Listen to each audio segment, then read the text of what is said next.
I approach The Sims very much like a game. I like to achieve something in the game. Real comedy, drama, tragedy at our fingertips creatively. So we're going to pull all of those different kinds of stories into the game. We're going to pull every emotion into the game and make new experiences for people.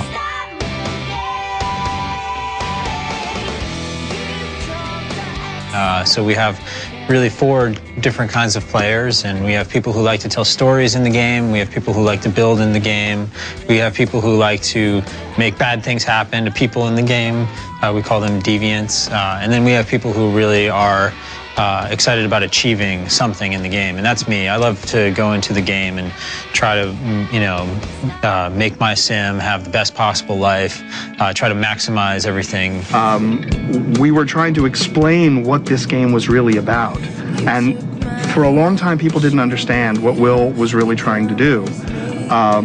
Will's original idea was that it was a game about architecture. Right. And he loved the idea of Maslow's hierarchy of needs, which is a description of how the more basic needs of a human being will have to be satisfied before the next needs could be satisfied. So at the very bottom you have, food and energy, and then above that you would have clothing and then shelter, and then eventually up there you would get things like fun and love.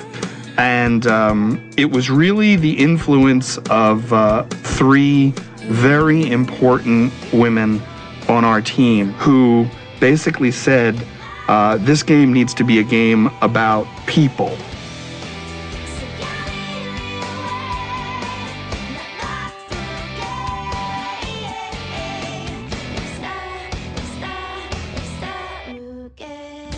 It's funny, very early on in the game, if you're familiar with the game, you know that there are 3 modes to the game, and the original names of those modes were people, architecture, and objects. They were nouns. And it was after these producers that I described sort of helped us make the ship that we decided that we were going to go to verbs, and it became live, buy, and build. Well, and I also think, I always like to say that I think it's really our players that have made The Sims what it is, because it's really very robust tools that the players take, and what they do with it is what makes it so exciting. And you can create a story that you imagine from nothing. And another way that Sims players will play the game is they just make Sims and then they do the strangest imaginative things with them, like they're mean to them, they will put them in horrible situations to see how it acts, or funny situations.